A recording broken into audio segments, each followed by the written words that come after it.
Bom dia, vamos dar início ao nosso momento de escola bíblica dominical e quero fazer isso com uma oração, pedindo auxílio de Deus para que possamos cada vez mais perceber melhor a sua palavra. Então oremos. Pai, muito obrigado por esse momento que nós temos de escola bíblica dominical, num dia especialmente separado pelo Senhor e para o Senhor. Muito obrigado pelo privilégio que nós temos de, como igreja, nos reunirmos no primeiro dia da semana para prestarmos um culto a Ti, para aprendermos mais o Senhor. E nós te pedimos, Pai, do Teu auxílio, nós pedimos da ação do Teu Santo Espírito em nosso coração, para que possamos crescer em conhecimento e em graça diante do Senhor, para que possamos cada vez mais termos um relacionamento de intimidade contigo, para que cada vez mais a Sua força e a Sua glória possa ser vista no nosso viver. Ao que nós te pedimos, gratos, no nome de Jesus. Amém. Então vamos lá, eu dei uma olhada lá na questão do panorama no livro dos Atos. Nós fizemos 6 aulas de panorama. Creio que nós tratamos os assuntos, provavelmente os assuntos mais polêmicos dentro desse livro. Se surgir alguma outra polêmica no decorrer dos PGs, a gente retoma com o assunto aí, assunto específico que trata sobre isso. Então nós voltamos para a bendita Confissão de Fé de Westminster, e nós voltamos naquela sessão de revisão, né? Se você lembra a sua aula de algarismos romanos, de quais capítulos nós estamos a falar na revisão? Do 9 ao 20, certo? E vocês lembram? Agora veja bem, né? São 6 semanas de aula dos Atos, do livro de Atos, mais a minha ausência. Então é para ter uns 2 meses que a gente não tem confissão, né? E vocês lembram qual capítulo que nós estávamos, não?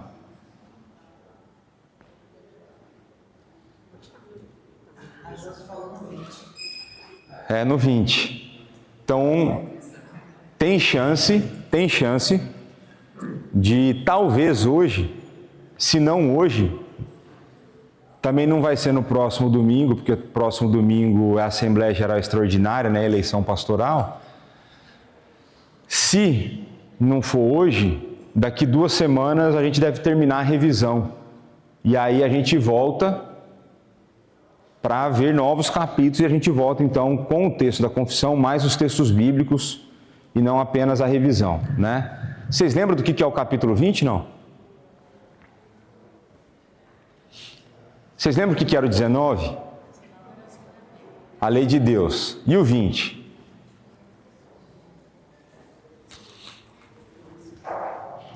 Da liberdade cristã e da liberdade de consciência, né?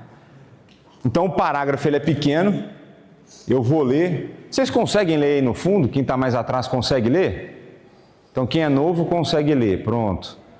Eu vou fazer a leitura aqui e depois, como tem sido o nosso padrão, a gente vai quebrar por parágrafos, aí por frases, né? E vamos refletir um pouco sobre esse texto, né? Então a liberdade que Cristo, sob o Evangelho, comprou para os crentes consiste em serem eles libertos da culpa do pecado, da ira condenatória de Deus, da maldição da lei moral. Além do mais, ela consiste em serem eles libertos do poder deste mundo mal, do cativeiro de Satanás e do domínio do pecado, do mal das aflições, do aguilhão da morte, da vitória da sepultura e da condenação eterna.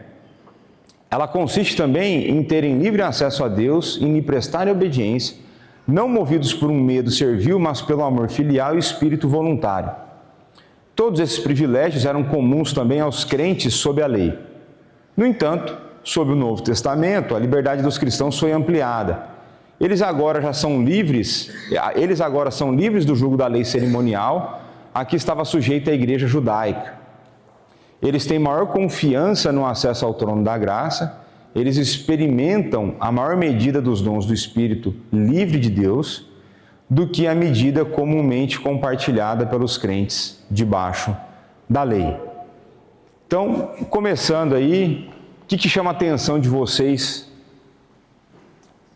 nesse pequeno parágrafo?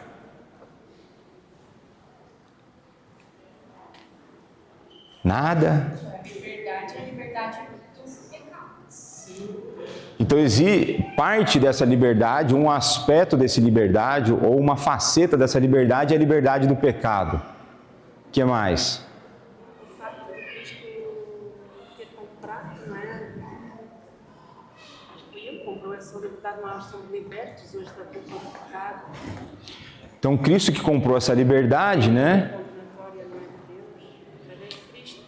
Então é Cristo quem compra essa liberdade, né? Então é importante nós pensarmos nisso, que essa liberdade, apesar dela ser recebida pela graça, ela não foi gratuita para Deus, ela não foi gratuita para Cristo, ela teve um preço, ela teve um custo, né? Ela foi adquirida. O que mais que a gente consegue perceber aí? Oi?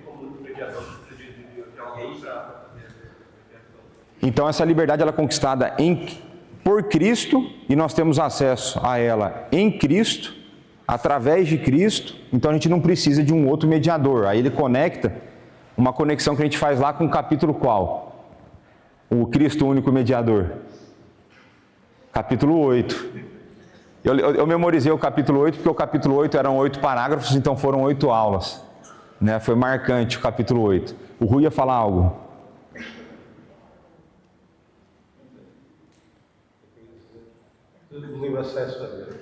Então, nós temos essa liberdade cristã, ela também é uma liberdade de acesso à pessoa de Deus. Então, é o texto, provavelmente eu nem vou olhar a referência, mas a referência, vamos ver se está aqui na página seguinte, não, que é um monte assim. O livre acesso a Deus, vocês lembram que texto que fala sobre isso? Pelo menos o livro? Hebreus. Então, fala que nós podemos ter ousadia no acesso ao trono da graça. Então a gente consegue pensar num acesso distinto do que aqueles que estavam sob a lei tinham, né? Então a gente tem maior ousadia para entrar na presença de Deus, né? O que mais que a gente consegue ver aí?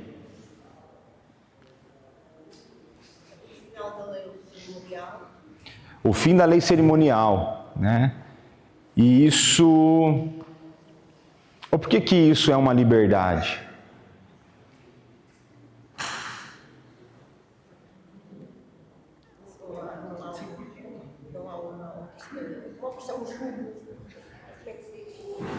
Uma opressão, não há mais opressão, jugo... Por que era uma opressão e o jugo a lei cerimonial? Então, quando a gente pega lá e vai ler o Pentateuco, né, a hora que a gente chega na parte das leis e da lei cerimonial, a quantidade de coisas que eram necessárias que fossem feitas para que representassem, e essas coisas, né, elas representavam a perfeição da obra de Cristo, por isso que elas demandavam muito dos judeus, ela era de fato complexa, né? Demandava, né? Porque se hoje você acha difícil acordar num dia mais frio para vir para a igreja, imagina o que era viajar, você ter que viajar no deserto só para ir, entre aspas, no dia do perdão, fazer um sacrifício e pedir perdão pelos seus pecados. Então, tem uma liberdade nisso. Então vamos dar um zoom aqui, para ficar mais fácil da gente ver. Quando a gente começa aí, né, a liberdade que Cristo, sob o Evangelho, comprou para os crentes, consiste em seres libertos da culpa do pecado, da ira condenatória de Deus, da maldição da lei moral. Então, se você for pensar, tanto a ira condenatória quanto a culpa do pecado estão associados à lei moral. Porque existe a lei moral, aí Paulo vai falar que porque eu tenho a lei eu conheço o pecado, se não fosse a lei eu não conheceria o pecado. Porque nós temos a lei, essa lei nos torna conhecedores do pecado e, consequentemente, porque nós somos afetados pela queda, ainda que habitados pelo Espírito, a certeza que nós temos é que nós quebraremos essa lei moral. E se nós quebramos essa lei moral, então eu sou culpado pelo pecado, e porque eu sou culpado pelo pecado, eu nunca consigo me resolver, porque eu não tenho justiça própria para me resolver, eu sou então merecedor da ira condenatória. Cristo vai nos libertar disso. Então, quando Ele toma sobre si, a gente pensa, né? A gente tem que pensar, a salvação ela é conquistada por toda a obra redentora de Cristo, não apenas pela sua morte, mas na sua morte nós vemos a culpa do pecado sendo tomada e sendo resolvida. Durante a vida, a gente vê Cristo numa obediência que era necessária para que Ele pudesse comprar a nossa salvação. Mas é na cruz que a gente vê a culpa do pecado sendo paga, né, sendo aplicada. Então, além do mais, ela consiste em serem libertos do poder deste mundo mal, do cativeiro de Satanás, do domínio do pecado. Que texto que vem aqui, ou que conceito que a gente trabalhou aqui bastante tempo, que vem à mente de vocês com essas 3 liberdades que ele lista aí? Esses 3 aspectos da liberdade que ele lista.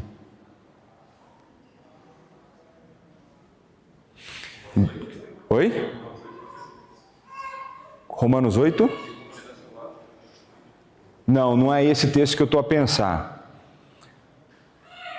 Quando nós estudamos aqui fontes de tentação, quais são as 3 fontes de tentação? Diabo, mundo e coração humano. Certo? São as 3 esferas. Vocês lembram disso ou não? Rapaz, eu gastei tempo nisso, viu? É muito encorajador. É muito encorajador. Então, quando nós pensamos nas 3 esferas, se a gente pegar o meio evangelical, qual dessas 3 esferas é que mais leva a culpa? O diabo. Satanás, rapaz, Satanás seria promovido direto se ele trabalhasse numa empresa sem trabalhar, né? Ele recebe mérito por coisas que ele não fez. Então a gente viu que existe a fonte de tentação que é oriunda de Satanás, nós vimos que existe uma fonte de tentação que é oriunda do sistema que acontece no mundo, e existe a fonte de tentação que são as cobiças do nosso coração. Então, quando os nossos irmãos na confissão colocam aqui que nós somos libertos do poder deste mundo mal, isso significa, porque nós estamos em Cristo, nós somos habitados pelo Espírito, nós temos a capacidade de não nos submetermos à maneira como o mundo pensa e vive e age. Existe uma liberdade no sentido de que nós, em termos de capacidade, estamos habilitados pelo Espírito a romper com a forma como o mundo pensa. Percebe isso ou não? Então nós não precisamos mais estar sujeitos à maneira como o mundo age e pensa. Então a vida cristã, por nós termos sido libertos por Cristo, nós temos uma liberdade de consciência que vai nos conduzir a uma vida de liberdade distinta da liberdade que o mundo propõe. Porque a liberdade que o mundo propõe nada mais é do que uma escravidão fantasiada de liberdade, onde você vai ter as condições de ser livre fazendo tudo o que você quer. Se você faz tudo o que você quer, você não é livre. Você é escravo da sua vontade.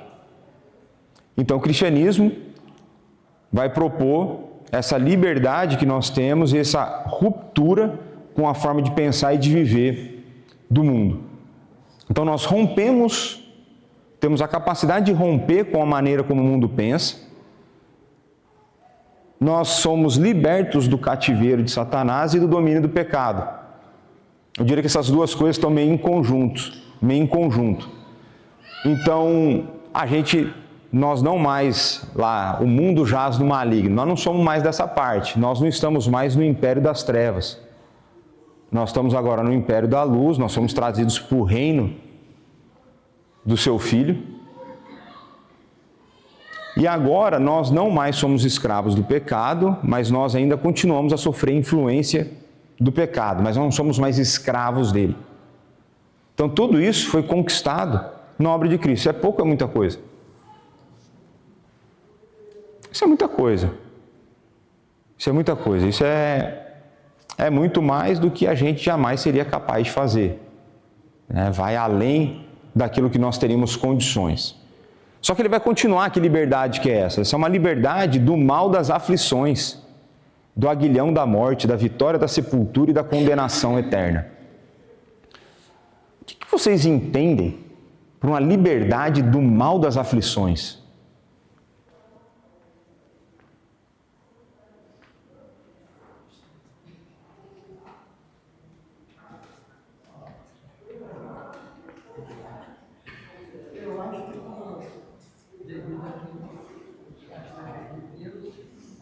Supera todo esse mal, vive, mas com esse mal pode também viver. E aí nos aproximamos. Tá. Quando a gente pensa em aflição, o que vem à sua mente?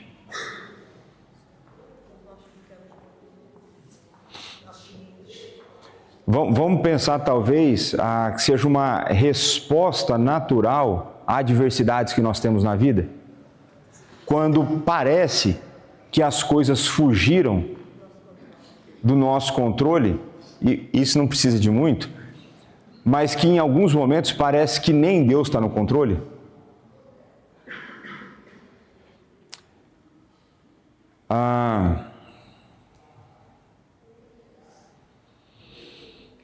O mal das aflições está relacionado com uma vida que não pode descansar diante das circunstâncias da vida.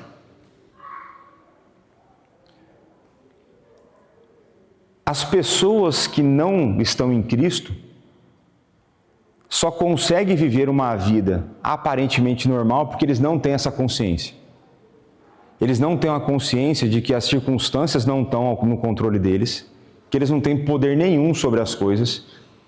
E toda vez que na história da humanidade algum evento mostra para o ser humano que ele não está no controle das coisas, qual que é a resposta como humanidade? Oi? É desespero. Eu acabo por trazer várias vezes esse evento. Na história recente da humanidade, qual é o evento que colocou a humanidade prostrada de joelho, com medo e aflita? Pandemia. A pandemia mostrou para o ser humano que ele não tem controle de nada. E que a resposta que o ser humano tem diante de circunstâncias que ele não controla, nem sempre são as melhores. Inclusive, as soluções podem ser bem burras.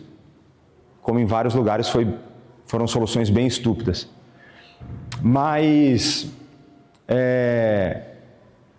o mundo percebeu, com um pequeno vírus, que ele não estava no controle das coisas.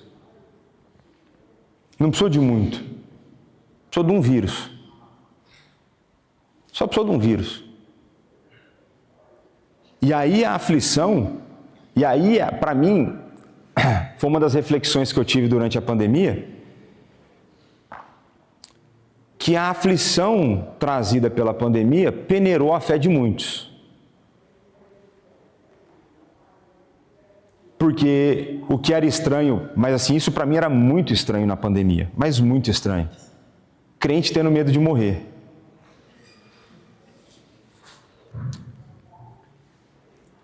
Por que o crente teria medo de morrer? Se o cara tivesse assim, eu tenho medo de sofrer do jeito que algumas pessoas sofreram, aí eu até percebo. Mas por que cargas d'água, por qual razão o crente viria a ter medo de morrer? Se a palavra diz, nas palavras dadas pelo Espírito, inspiradas de Paulo, de que estar com Deus é incomparavelmente melhor do que estar nessa vida.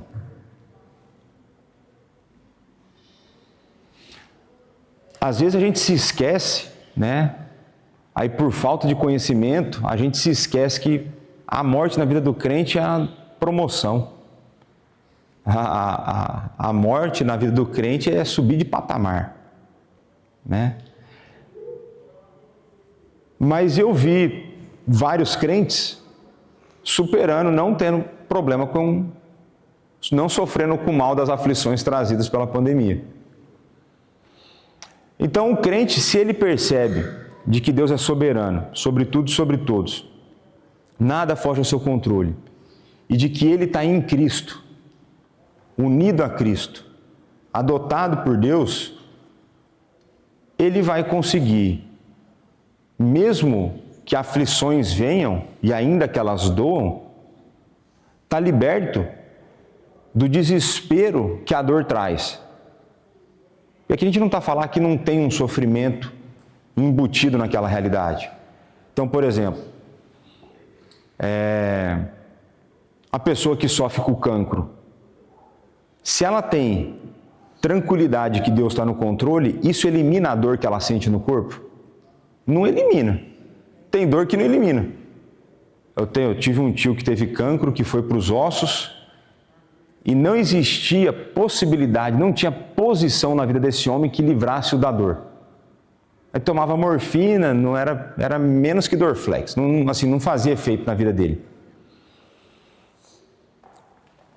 Ele não era cristão. Se ele fosse cristão, tiraria a dor dele? Não. Mas o mal da aflição, que é estar desesperado por não saber o que acontece na sua vida, estaria resolvido. Então a gente precisa perceber esses termos na maneira como eles são propostos, né? Para que você, quando tiver a passar por uma aflição, você achar que alguns sofrimentos que são naturais e esperados não sejam falta de fé. Então vai existir sofrimento que é esperado.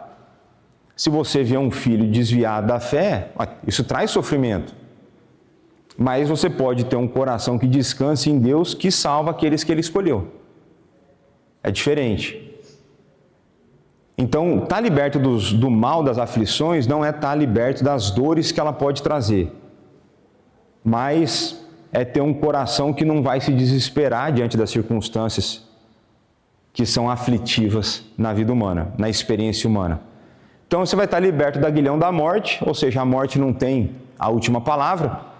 A vitória da sepultura. Por que a gente está liberto da vitória da sepultura? Eu gostei dessa expressão.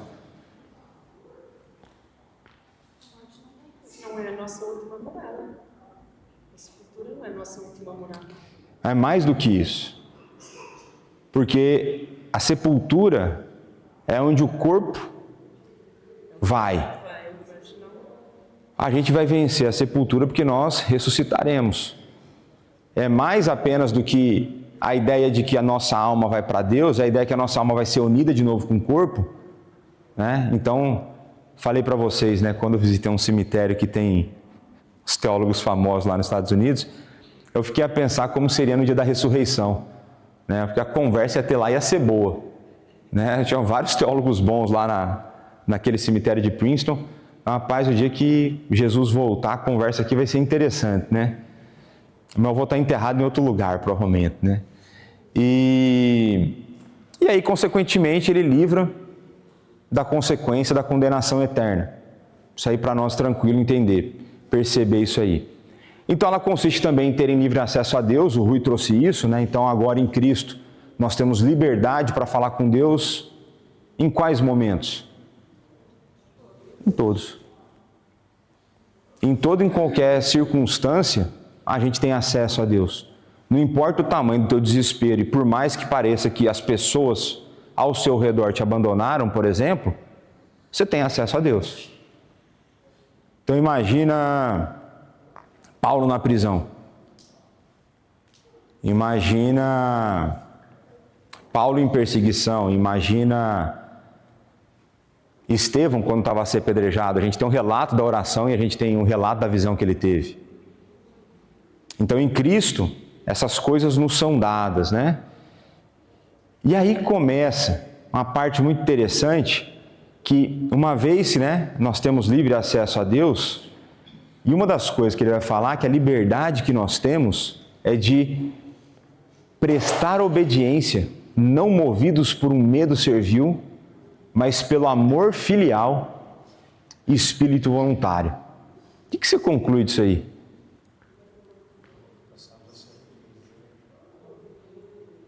Nós somos filhos de Deus, ok. Então se fala de amor filial, nós somos filhos de Deus. O que mais que a gente conclui disso aí?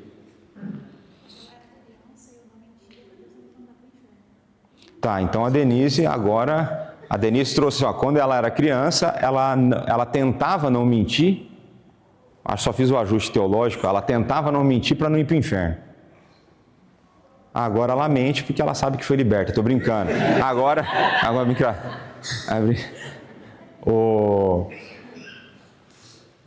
existe, e vai ter uma conexão com a pregação de hoje, né? Quando a gente olha para a obediência dos fariseus, se você fosse fazer uma análise, qual que é a conclusão que você chega da análise da obediência dos fariseus? Oi? Fala mais alto. Eu gosto de responder por baixo. Agora já foi, agora já te expus. Eles obedeciam porque eles faziam isso movidos pelo medo servil. Então os fariseus, eles faziam movidos por um medo servil, né? Então eu diria que eles pensavam mais ou menos como a Denise pensava quando ela era criança. Então quando a gente olha, e eu não tenho dúvidas, ou tenho poucas dúvidas acerca disso, que a vida de um fariseu era de maior obediência do que a nossa.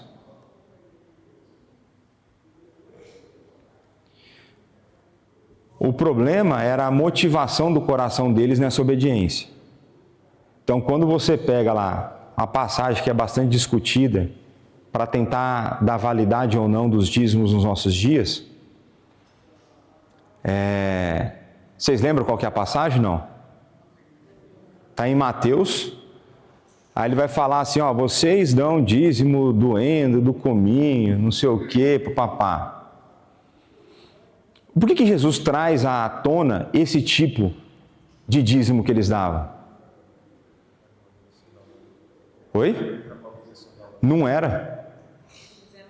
Eles estavam a fazer mais do que a lei pedia, mais do que a lei mandava. Então, aquele tipo de erva que Jesus cita, era uma erva que eles não tinham que dar o dízimo.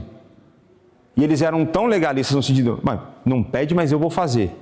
E você vai ver que isso é o problema da tradição farisaica, que a gente vai conseguir ver hoje também na pregação. Ir além do que a Bíblia manda. Ir além do que a Bíblia manda não é liberdade, é escravidão. Esse é um detalhe.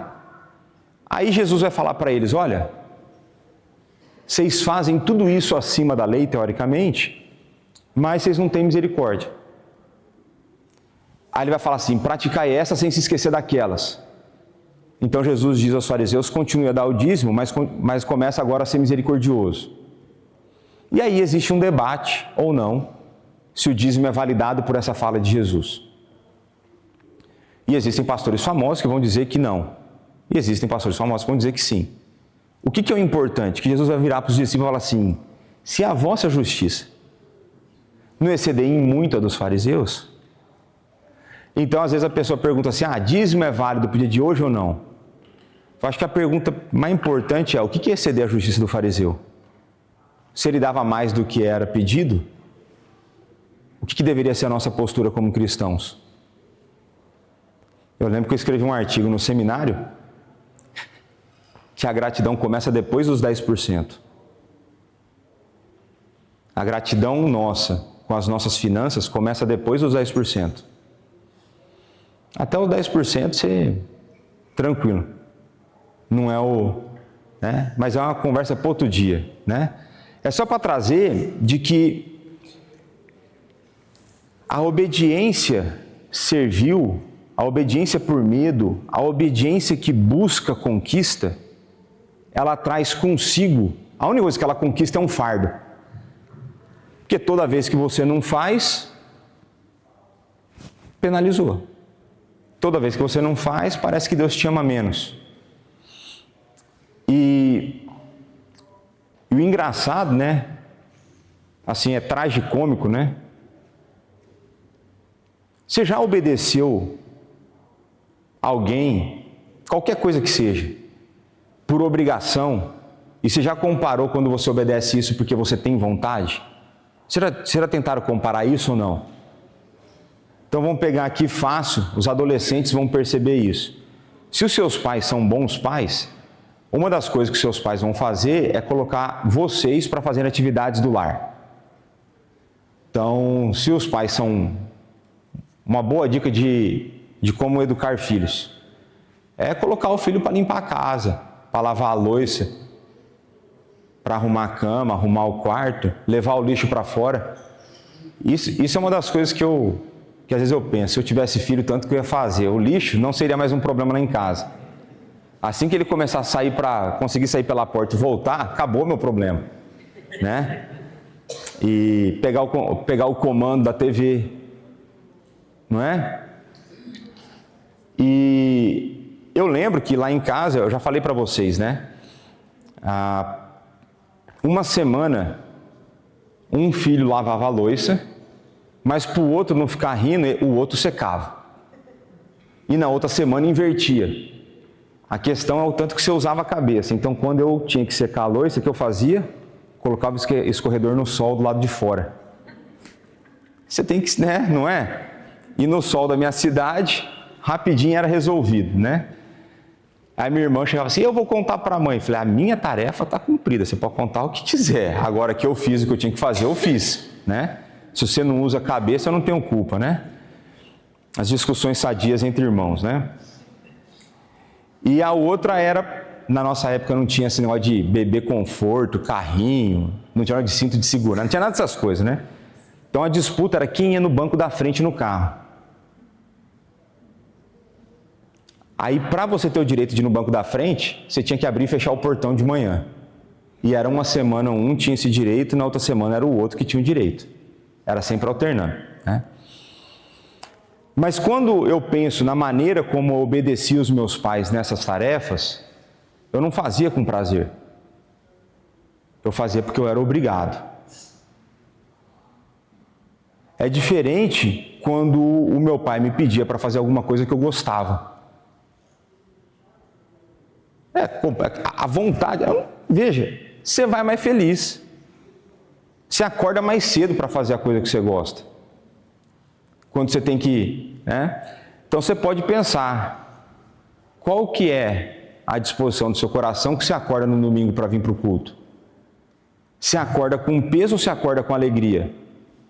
Essa é uma coisa que você já consegue ver se a sua obediência é servil ou é amor filial, feito voluntariamente.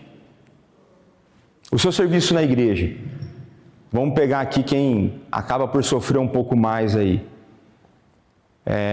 Pessoal do parque no frio, né? Porque tem que ficar lá no frio. Hoje ainda está com o alívio que tem sol, né? Mas podia estar chover. Pessoal da limpeza, diácono de plantão. Quando é a tua vez de plantão, você vem triste?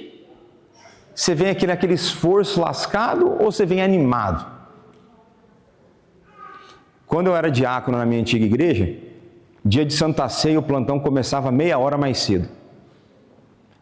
Então lá o plantão da junta diaconal era 1 hora antes do culto. 1 hora antes do culto. Para quê? Para você chegar e conseguir ter tempo de conferir tudo para que nada dê errado no que depender de você. Então a minha cabeça tem dificuldade em pessoa que chega 15 minutos antes de começar a atividade para querer arrumar as coisas. Isso aí para mim eu fico louco. Porque para mim não funciona assim. Agora, no dia de Santa Ceia, era 1h30 antes. Agora, eu morava em São Paulo e tinha o culto das 8 da manhã. E lá o plantão da junta diaconal é do jeito que eu estou vestido aqui para vocês agora, terno e gravata. Aí você tinha que acordar, tomar banho, se arrumar, tudo. Acordava feliz ou triste? quando o plantão caía no plantão de Santa Ceia? Veja, são perguntas importantes para você fazer para o seu coração, né?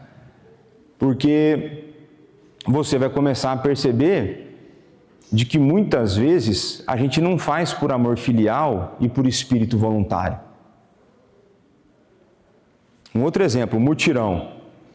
É possível, ou é provável, que pessoas vieram servir no mutirão constrangidas porque outros vieram e ele não estava a vir. Eu estou a acusar alguém que não estou, mas eu acho que é possível. Da mesma forma que é possível que vários vieram movidos pelo amor filial e pelo espírito voluntário. Mas agora em Cristo, a gente tem a possibilidade que a gente não teria sem Ele. Sem Ele a gente jamais conseguiria fazer de maneira voluntária, movidos pelo amor a Deus. Então quando a gente serve no reino, nunca é uma espécie de troca, de barganha com Deus. Eu não estou a tentar ganhar mais do amor que Ele tem por mim, porque Ele já me ama perfeitamente. Porque Ele me ama através dos méritos de Cristo. Não tem nada que eu faça que Deus me amará mais, e nem nada que eu faça que Ele me amará menos. Por quê? Porque Ele é perfeito naquilo que Ele faz, e Ele me ama perfeitamente em Jesus Cristo. E aí, se eu sou amado perfeitamente, eu agora sou liberto desse jugo de tentar conquistar o favor de Deus. Então eu devo ser movido por um coração que é grato e por um coração que ama aquele que deu a ele a salvação. E isso vai me dar uma liberdade de servir a Deus com prazer, ainda que o trabalho seja duro, ainda que o trabalho demande esforço, ainda que o trabalho seja custoso. E aí eu faço o desafio a você, tente viver a vida dessa forma. Peça a Deus esse coração, fala: Senhor, eu vejo aqui que é o seguinte, tem áreas que eu tenho prazer tranquilo em te obedecer. Meu coração é movido, eu acho prazeroso fazer isso. Mas tem áreas que meu coração não tem o prazer em te servir. E quando eu faço, o meu espírito não é voluntário. Eu vou meio que na obrigação. Quando eu faço, porque eu faço por obrigação, o amor que eu tenho pelo Senhor não está entrando nessa conta. Então isso mostra para mim que o meu amor pelo Senhor não é tão grande quanto eu imaginava. Eu preciso que o Senhor me ajude nisso. Eu preciso que o Teu Santo Espírito, que habita em mim, atua em mim, porque Cristo me libertou, eu quero que o Senhor me ajude nisso, porque eu quero viver uma vida que é mais agradável ao Senhor. Eu quero conseguir te amar mais. Eu quero conseguir ter prazer em servir no reino. Eu quero cada vez mais me desprender desse reino terreno que tem tomado conta da minha forma de pensar, tem tomado conta do meu coração. Parece que é tudo que existe na minha vida, e se o reino terreno for afetado, parece que eu perco tudo. Eu quero perder esse amor. Eu quero me desligar disso. E quero conseguir olhar para as coisas que eu tenho que fazer na terra através dessas lentes do reino, onde eu farei as mesmas coisas, mas de uma maneira diferente. Eu farei as mesmas coisas, mas porque eu amo o Senhor e eu quero fazê-las voluntariamente. Eu desafio você a fazer isso. Eu desafio você a fazer isso, e você pode até fazer um diário do antes e depois. Como for aqueles negócios de fitness, faz a foto gordão, depois a foto magrinho. Faz o antes e depois. Lista hoje, eu acredito que parte da prática que a gente precisa adotar na nossa vida cristã é a prática de reflexão. A gente reflete pouco. A gente reflete pouco na Bíblia, a gente reflete pouco nas consequências, na implicação dos ensinamentos bíblicos. Por essa semana eu fui obrigado a fazer um exercício que há tempo eu não fazia. Eu fui escrever no papel coisas que eu era grato. É um exercício interessante. Eu diariamente agradeço a Deus por algumas coisas, mas eu não tento fazer uma busca mais profunda em várias áreas da minha vida pelo que eu sou grato. Da mesma forma que eu não tenho o costume de fazer uma lista de onde eu tenho servido de maneira servil. É uma coisa que eu provavelmente preciso fazer. Mas eu creio que vale a pena a gente começar a botar no papel, a gente começar a escrever e pedir num sentido, me entendam bem, num sentido positivo da palavra, desafiar a Deus a me mudar nessas áreas. Pedir a Deus que Ele me mude, porque eu quero ver o que é ser um crente melhor, o que é ser mais parecido com Cristo. Faz sentido para vocês isso? E ser liberto da opressão do farisaísmo moderno? Tá bom. Então vamos continuar lá. Todos esses privilégios eram comuns também aos crentes sob a lei. O que ele quer dizer com isso? Tudo isso que Cristo conquistou já era aplicado para o povo no Antigo Testamento. Aqueles que criam no Messias que viria já recebiam isso naquele tempo. Ok? Tranquilo aqui, zero estresse? Então pronto. No entanto, sob o Novo Testamento, a liberdade dos cristãos foi ampliada e eles agora são livres do jugo da lei cerimonial a que estava sujeito na lei, na igreja judaica. Então você vê que ele já chama o povo de Deus de igreja judaica. A escolha de palavras é intencional. Agora existe um aspecto cerimonial que nós não seguimos mais. Por quê? Porque Cristo cumpriu aquilo que era a sombra, deu espaço para aquele que é a luz, aquele que é de facto. Aí ele vai continuar. E eles têm maior confiança no acesso ao trono da graça, eles experimentam em maior medida os dons do Espírito livre de Deus, do que a medida comumente compartilhada pelos crentes debaixo da lei.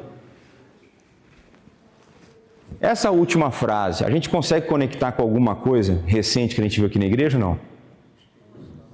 O Espírito Santo no livro de Atos. Veja, a minha caminhada com a confissão de fé, eu acho que isso é interessante para vocês pensarem. Deus me levou para a igreja presbiteriana em 2004. Então, esse ano fez 21 anos, atingi a maioridade civil lá no Brasil de presbiterianismo, né? Que eu sou cristão uns 25 anos. A minha caminhada dentro da igreja presbiteriana, na maior parte do tempo, ela foi apartada da confissão de fé. Eu não tinha contato com ela, eu não conhecia, eu fui ler quando eu fui virar oficial na igreja. E quando eu comecei a ler a confissão, e depois, mais para frente, com algumas experiências que eu tive em aconselhar algumas pessoas ou tirar dúvidas de pessoas, eu comecei a perceber que muitas das dúvidas que o povo tem, mas está respondido de maneira muito tranquila na confissão de fé há muito tempo. Desde antes de 1650 está lá respondido. E aí a confissão começou a ocupar, dentro da maneira como eu penso, um espaço maior do que ela ocupava. E não porque ela suplanta a palavra, mas porque ela é uma boa sistematização da palavra. Então a confissão de fé, ela sistematiza, ela é uma teologia sistemática, se a gente pode colocar nesses termos, muito bem os principais ensinos das Sagradas Escrituras. E, por exemplo, a gente consegue, só com esse parágrafo, com a parte final desse parágrafo, remover um monte de dúvida que a gente tinha da ação do Espírito no Antigo Testamento. Porque ela vai falar, e ela vai dar o fundamento para isso, né, os textos bíblicos estão ali embaixo, de que a gente tem uma maior medida dos dons do Espírito. Se há a maior medida, significa que existia uma medida que era presente no Antigo. Então o Espírito atuava no Antigo, e ele atua de uma maneira mais intensa no Novo. Então eu recomendo que vira e mexe lá, dá uma lida na confissão, pega lá um dia, pega um capítulo, vê um assunto, pega o índice e veja os assuntos que tem lá. A gente começa a entrar agora, É quase como se a gente estivesse saindo da parte dos fundamentos teológicos e a gente começa a entrar mais na parte prática da confissão, daqui para frente, né? A gente vai falar de como o culto deve ser prestado, quais são os elementos do culto. A gente vai falar, aí eu vou resolver se eu vou dar de novo a aula ou não de disciplina eclesiástica. Vai falar dos sacramentos, explicar os sacramentos. Vai falar do juízo final. Então tem várias coisas interessantes que ali já elimina um monte de dúvida, né? Então é um bom guia para a gente caminhar, né? E a gente vê que conecta facilmente aqui com aquilo que nós vimos no panorama do livro de Atos, né? Então pronto, vamos para o segundo parágrafo. O segundo parágrafo diz: só Deus é Senhor da consciência e a deixou livre das doutrinas e dos mandamentos humanos que são em qualquer coisa contrários à palavra dele ou que, em fé ou de culto, estejam fora dela. Assim, qualquer um que creia em tais doutrinas ou obedeça a tais mandamentos, por motivo de consciência, trai a verdadeira liberdade de consciência. Exigir para eles fé implícita e obediência cega e absoluta é destruir a liberdade da consciência e a própria razão. O que a gente consegue aprender com esse segundo parágrafo?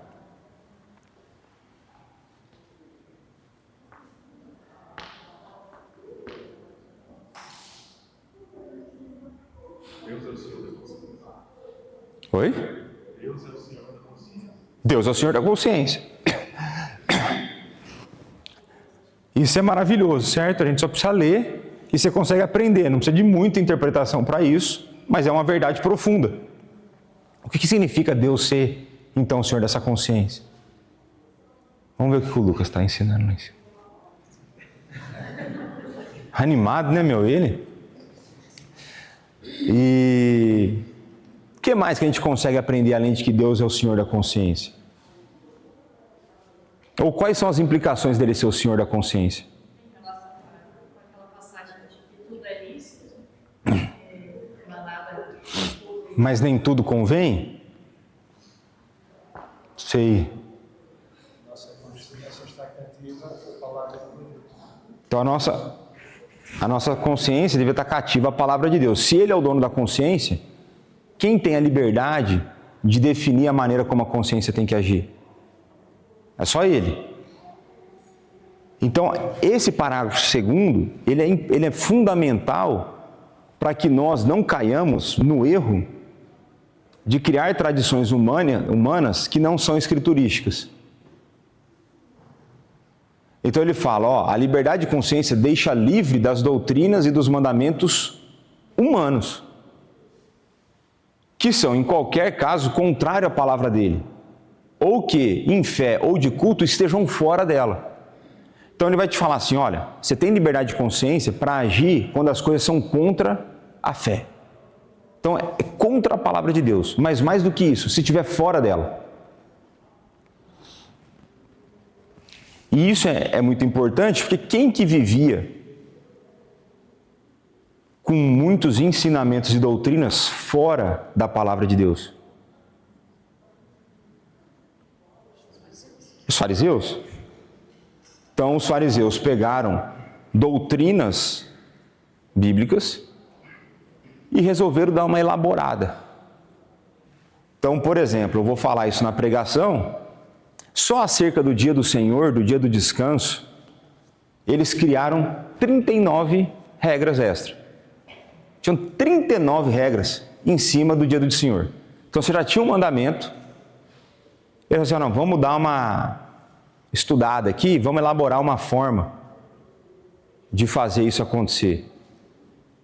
E aí eles criam 39. No total, segundo os teólogos matemáticos, os fariseus criaram aí 613 mandamentos, doutrinas, que não eram escriturísticas.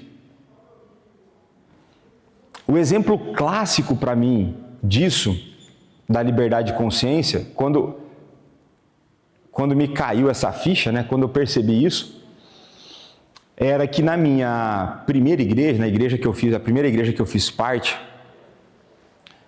era proibido bebida alcoólica. Proibido. E pronto. Aí eu virei um abstêmio. Não precisava de muito para me convencer, porque tem histórico na minha família, né? O meu avô era alcoólatra, né? Faleceu até com coisas relacionadas ao alcoolismo e ao cigarro. O meu pai era alcoólatra, então também não precisava muito para me convencer, né? E aí, quando em 2004 eu fui mudar para a igreja presbiteriana, então tem umas coisas que Deus faz que é muito engraçada, né? Então eu me converti na igreja na minha cidade, em Araçatuba, e virei presbiteriano em São Carlos. Um pastor auxiliar da igreja que eu frequentava, em Araçatuba, ele converteu na presbiteriana em São Carlos e virou pastor auxiliar na minha igreja doideira em Araçatuba.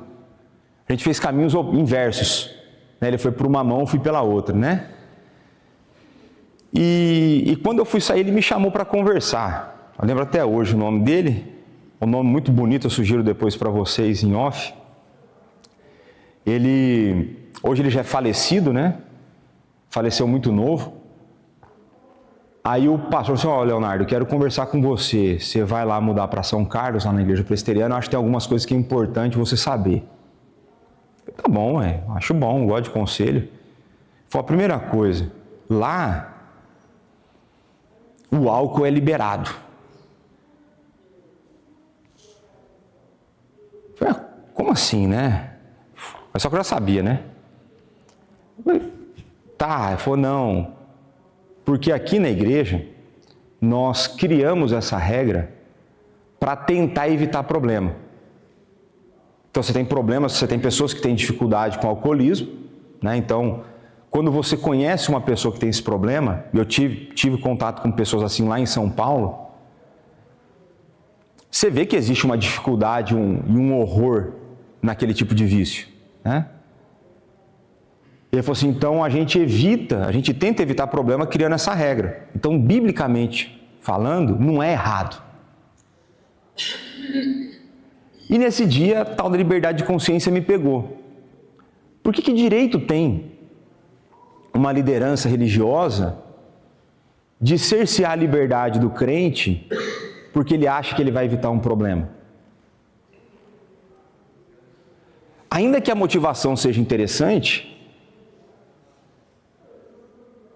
veja, o meu coração não querer que você peque não é algo bom? Agora, que direito tenho eu de proibir você de fazer coisas que a Bíblia autoriza? Então, eu tenho lá receio que, já dou a palavra ali, eu tenho receio, por exemplo, que os adolescentes cometam besteiras na área sexual. Que direito tenho eu de pôr cinto de castidade neles e prender eles numa jaula até eles começarem a pensar mais adequadamente? Não tenho. Não tenho. Que direito tenho eu, por exemplo, de falar para eles assim, ó, vocês estão proibidos de se relacionar com uma pessoa do sexo oposto até determinada idade? Eu tenho direito de proibir? Não, mas eu espero que os pais proíbam. Porque é sábio, porque é bíblico, os pais zelarem pelos filhos. Agora, eu vou falar que é errado. E eu vou falar que não há época. Agora, eu não tenho o direito de proibir. Entende? Percebe a diferença? Então, nós como igreja corremos o risco de transformar coisas que nós gostamos em regras. A gente corre o risco de tentar ajudar pessoas e nisso cercear a liberdade que elas têm em Cristo de consciência, porque eu acho que eu vou poupá-las disso. Por exemplo, e já dou a palavra para o Iago já, uma das características de seitas é que as seitas vão proibir você de visitar outras igrejas, ou na cabeça deles, pseudo-igrejas. E qual que é a motivação da seita em proibir isso?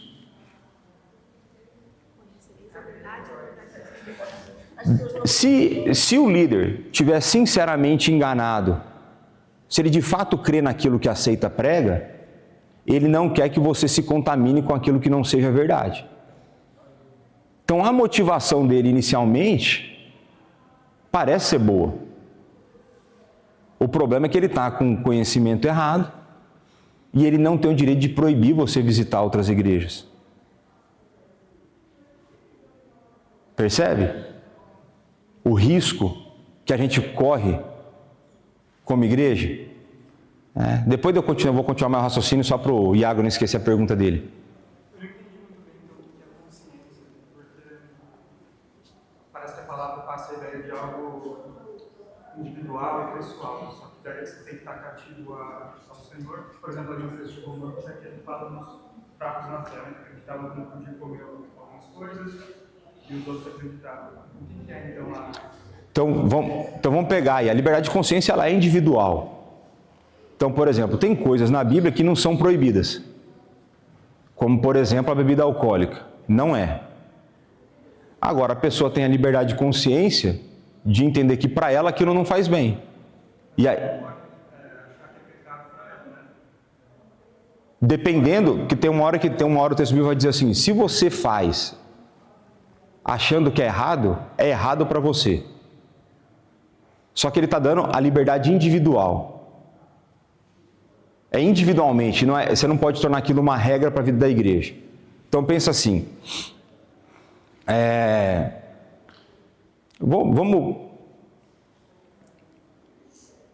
vamos pegar esse exemplo da bebida, vai. A Bíblia não proíbe, ponto. Não proíbe. Agora a pessoa ela tem uma história de vida, ou ela na cabeça dela estudou e vai falar que o álcool faz mal para ela, ou ela tem risco de incorrer no vício, como outras pessoas incorreram ao redor dela. Na cabeça dela, ela vai entender que beber álcool é errado. Ela pode chegar a essa conclusão. Ela entende que para ela aquilo não é. A liberdade de consciência biblicamente é proibido? Não, mas a pessoa escolhe não fazer. Porque ela entende que aquilo pode afetar a vida espiritual dela. É você abrir mão de alguma coisa, mesmo que autorizada, porque você não quer que a sua vida espiritual seja afetada. Vamos pensar no glutão, porque na igreja a gente só pega no pé do beberrão. Vamos pensar no glutão, certo? Vamos pensar na obesidade, não como fonte de algum tipo de condição hormonal, mas a obesidade como resultado da glutonaria. Que se você não tem problema hormonal, a obesidade na média é uma matemática. Você ingere mais do que você precisa, na média. E vamos pegar uma pessoa que tem o problema com glutonaria, certo? É um pecado na vida dela, é uma coisa que ela luta contra. A Bíblia proíbe essa pessoa de ir para o rodízio de carne ou de sushi? Não. A Bíblia não proíbe. Agora, dentro da liberdade de consciência da pessoa, ela pode estabelecer que não faz sentido ela ir a esse tipo de lugar. Porque se ela estiver lá, ela não vai, por exemplo, se controlar. E uma forma dela se controlar é evitar aquilo. Naturalmente, isso não é a resposta final, porque existe um problema a ser tratado no coração, que ela está, a princípio, evitando mecanicamente. Então eu lembro quando eu era menino, e aí a razão pode ser diversa, né? Qual que era a diversão de ir ao rodízio? É só se eu desse prejuízo. Se eu não desse prejuízo, para mim... Então, veja, que mentalidade de, espírito de porco, né? O meu negócio era assim, eu quero lascar com o provedor do serviço que eu gosto, né? Então, vou lá e tal. E hoje, eu tive uma luta nessa área da minha vida, de lutar contra a glutonaria e especialmente, por exemplo, com doces. Foi assim que eu acabei por emagrecer um tanto. Eu percebi problemas do meu coração que eu descontava na comida. Então, tranquilo. Quando eu estava mais ansioso, certeza que eu ia tomar mais gelado. Certeza que eu ia comer mais doce, certeza. era a maneira como eu descontava a minha ansiedade. A hora que eu percebi isso, eu falei, agora tem um problema a tratar. Agora eu percebi que eu desconto pecados da minha vida na comida. E eu pequei mais de novo. Então, existe o problema que a liberdade de consciência vai te ajudar em alguns momentos. E existe o problema que ainda continua lá, que você precisa lutar contra, né? E eu vou precisar encerrar. O Jacob, você anota a pergunta para a semana que vem. Já manda no zap aí para Isabel, porque deu 10 horas e eu vou terminar no horário para calar a boca de muitos. Agora eu sou um homem mudado. Não é? Que a aula é um negócio que eu respeito o horário, né? Então vamos lá, vamos orar. Pai, muito obrigado por esse momento que nós tivemos. Muito obrigado pela sua palavra que liberta, pela obra do teu Filho que liberta e pela ação do teu Santo Espírito que liberta. Pai, muito obrigado pela liberdade que nós temos em Jesus Cristo, pelo coração que o Senhor nos dá, um coração renovado, transformado, regenerado. Dá-nos um coração, Pai, que te ama, e por conta do nosso amor filial, dá-nos um coração que ama servir ao Senhor de maneira voluntária. Trabalhe em nossas fraquezas, nos nossos tantos pecados, que possamos ver o Teu nome glorificado e honrado em nossa vida, pela liberdade que nos foi concedida e pela maneira como essa liberdade se manifesta na vida real. Dá-nos agora um momento proveitoso de pequeno almoço e que o Senhor possa aceitar o culto que prestaremos em seguida. Pai, é no nome do Teu Filho que nós oramos e agradecemos. Amém.